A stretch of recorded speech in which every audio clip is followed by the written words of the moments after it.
भुजबळ आणि आमच्यामध्ये कोणतीही चर्चा नाही असं स्पष्टीकरण खासदार संजय राऊत यांनी दिलंय। भुजबळांना शिवसेनेमध्ये घेणार नाही असं राऊतांनी म्हटलंय। भुजबळांच्या नाराजीबद्दल त्यांनाच विचारा असं या सगळ्यावर प्रतिक्रिया देताना भाजप प्रदेशाध्यक्ष बावनकुळेंनी सुद्धा स्पष्ट केलंय।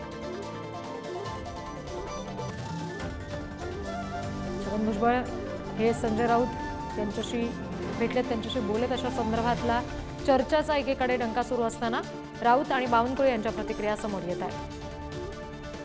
कालपासून जोरात अफवा चाललेल्या आहेत की राष्ट्रवादी काँग्रेस अजित पवार गटाचे एक नेते, प्रमुख नेते छगनजी भुजबळ हे शिवसेनेच्या वाटेवर आहेत।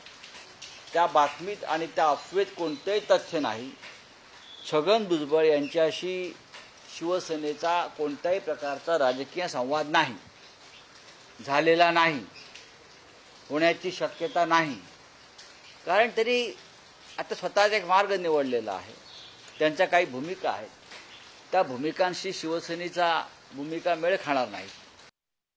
छगन भुजबळ साहेबांना विचारावं लागेल की त्यांची नाराजी काय आहे, त्यांच्या भूमिका काय आहेत। त्यांच्या भूमिकेबद्दल मी माझं मत व्यक्त करणे योग्य होणार नाही। दादाला टार्गेट केलं तर आम्ही विधानसभेत वेगळा विचार करू। नाही, कोणी म्हटलं, कशाला म्हटलं? आमच्याकडनं असं कोणी बोलतही नाही, आमच्याकडनं कोणी असं प्रयत्नही करत नाही। ज्यांनी हा प्रयत्न केला त्यांना लखला, पण आमच्याकडनं अशी कुठली भूमिका नाही। गटाकडून सांगितलं जातं की महायुतीचं बाहेर पडा, जर अशा पद्धतीने जर आरोप केले जात असतील तर बाहेर आम्ही इशारा देतो अशा पद्धतीने दादांनी बाहेर पडावं या सगळ्याच्या। त्यांच्या महायुतीचा प्रश्न आहे ना, महाआघाडीची उत्तरं मी देऊ शकते, महायुतीची प्रश्नाची उत्तरं मी कशी द्यावी? काय शिवसेना जर ह्युमिलेशन होत असेल तरी तिथे थांबण्यात पण काही पॉईंट आहे? सातत्याने दादांना पुन्हा खलनायक सातत्याने सांगत आलं होतं, यापूर्वी सांगितलं होतं की असं काय?